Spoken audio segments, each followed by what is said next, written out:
Hello, my name is Noah Meir. I am the CEO of the Charney Forum for New Diplomacy. With us today, I am very excited to have Senator Joe Lieberman, politician, lobbyist, Attorney General of the state of Connecticut, 24 years U.S. Senator, and Democratic Vice Presidential nominee. Thank you so much for joining us today, Senator. Thank you, Noah. Great to be here. As a strong supporter of the U.S.-Israel relationship, can you please share your thoughts on how you perceive the current state of the relationship? As a strong supporter of the U.S.-Israel relationship, I would say that fundamentally, in two levels. First, at the level of political leadership, Congress and White House, the support for Israel remains strong and uniquely bipartisan. Now, it's true, and this really worries me as a Democrat, that on the left side of the Democratic Party, there's beginning to be less dependable support for Israel. In fact, some people, including Senator Sanders, a candidate for president, have been much more critical of Israel. I will say finally that at the level of the people of the United States, on every public opinion poll I've seen, the support for a strong U.S.-Israel relationship and for Israel remains quite strong. As a leader who helped shape legislation in virtually every major area of public policy, can you please share with us some thoughts about the effect of the digital and information revolution on foreign relations? It's a big subject, so I'm just going to give you a few thoughts, but I'll put it in this larger context, if I may, of history, which is throughout history, every innovation, every breakthrough, every new technology, which has really advanced the quality of life of the human race, has also almost always been used for harmful or violent purposes. So let's even go back to the first cave people who figured out how to make fire. What an innovation. Think of what they could do with it. But then they also used it to burn down places that belong to their enemies. So here's what I'm saying. The digital and information revolution has been remarkable, and it's changed and so dramatically improved our way and the way of everybody in the world to have immediate access to the global commons, if you will, for education, for information, news, for entertainment, and just for communication with people they want to communicate with. But we've also seen now that digital revolution can be used in negative ways. Just as communication has improved through the digital revolution, the internet, it's also true that some of that communication has been hate-filled and violence-inducing, whether it's Islamist extremists meeting on jihadist websites, or whether it's neo-Nazis and anti-Semites meeting in chat rooms. I don't know whether there are more anti-Semites out there in the world today in America. There's certainly more anti-Semitism than there has been for a long time, and I believe a lot of that is because of the way in which anti-Semites can feed on one another on the internet. And it shouldn't be lost on anyone that the two murderers who attacked people in synagogues in the U.S.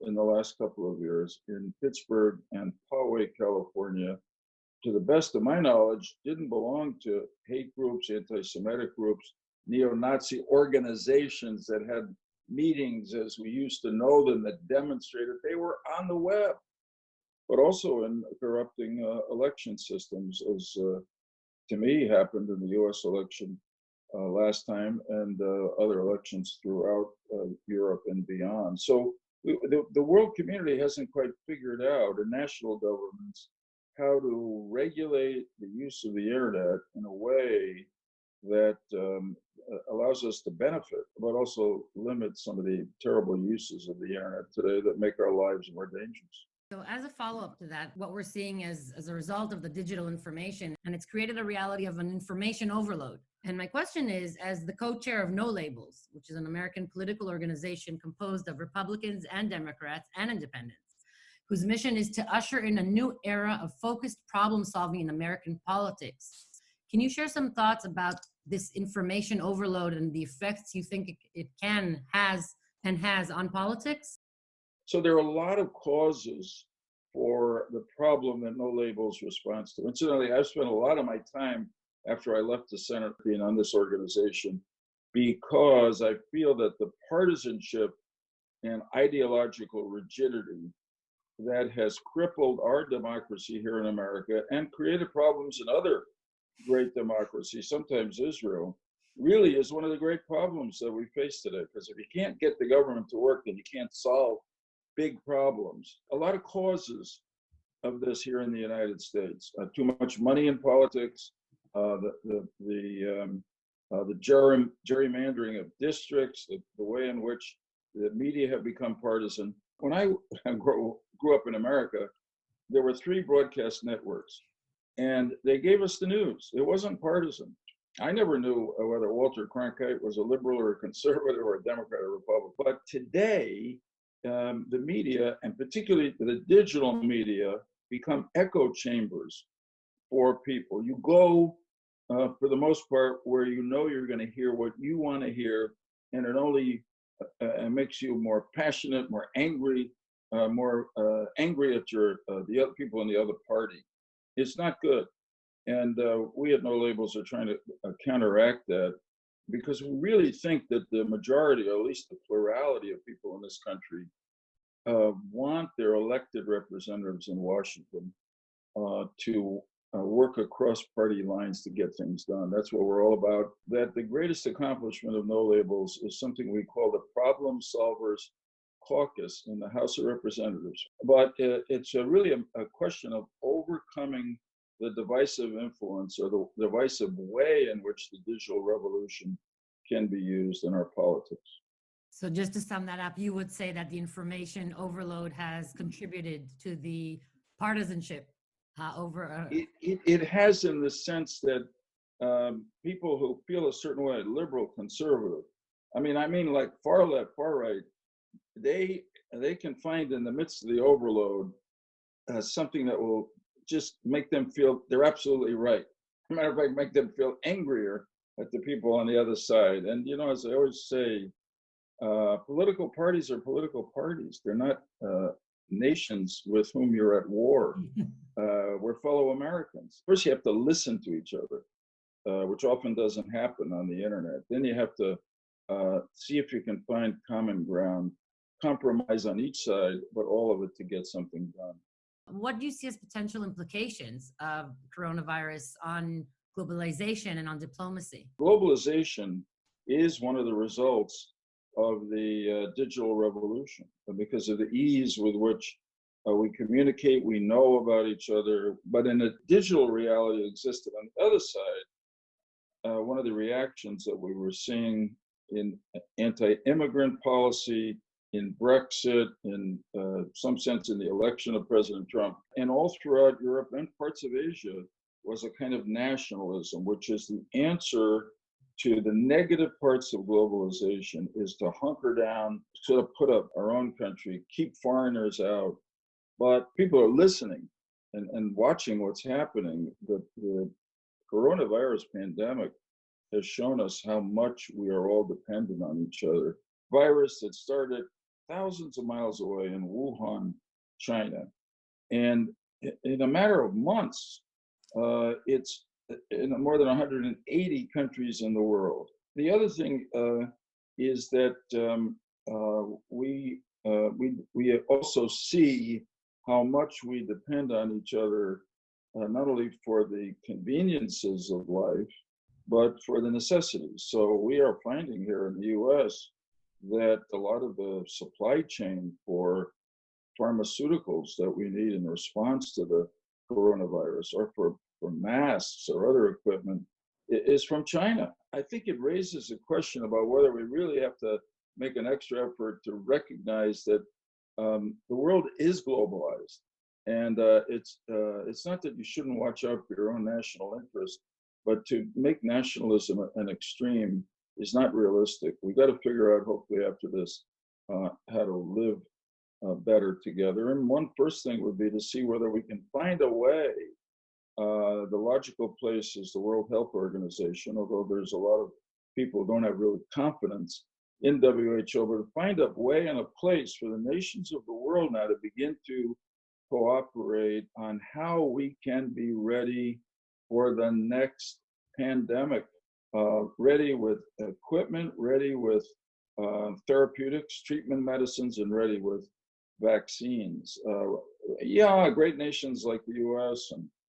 and China and smaller, highly developed nations like Israel can develop capacities on their own, but never going to be as good as if we're working together. So I hope that's the positive that comes out of this nightmarish experience.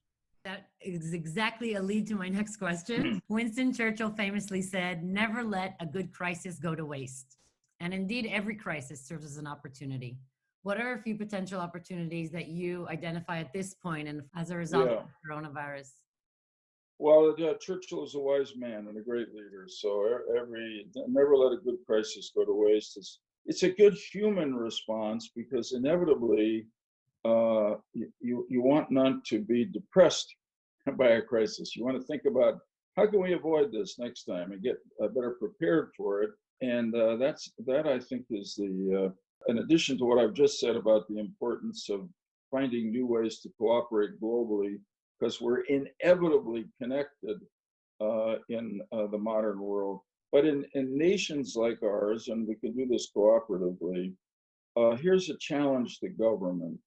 It's the inability to face a problem that's not here now, and to deal with it before it gets here to make things better. Part of it is just human nature. It's not just government. We don't like to deal with things that are bad. We put them off, hope they won't happen. But I will tell you that after the 9/11 attacks on the U.S., there was a very important investigation report done by a commission, the 9/11 Commission, and one of its most memorable lines in its report was that the terrorist attacks of 9/11 occurred here in the United States because of a failure of imagination. Mm-hmm. Now, what did they mean by that? They made it clear. The failure of our government and the rest of us to imagine that terrorists would have done what they were able to do to us on 9/11, even though there was evidence. We've got to figure out how to organize ourselves to deal with other problems, for instance, climate change, before they become catastrophes like this pandemic is now. One of the things we've lost in some of our great democracies is the wisdom of the process of the Talmud, which was based on not everybody nodding and agreeing with each other. It was based on argument, disputation, but in the end, to reach a consensus about values and law. Leon Charney's legacy is his life and his writings and all the good work that he did during his life. So it's sort of a bonus, but it's a great tribute to him that the Charney Forum has continued, and really to be a place where people from different disciplines, different ideologies can come together and pool their knowledge, discuss, and try to advance the principles that Leon Charney and Silly stand for. Thank you. Just happy, healthy, and really regards to all my friends in Israel and throughout the world who are watching.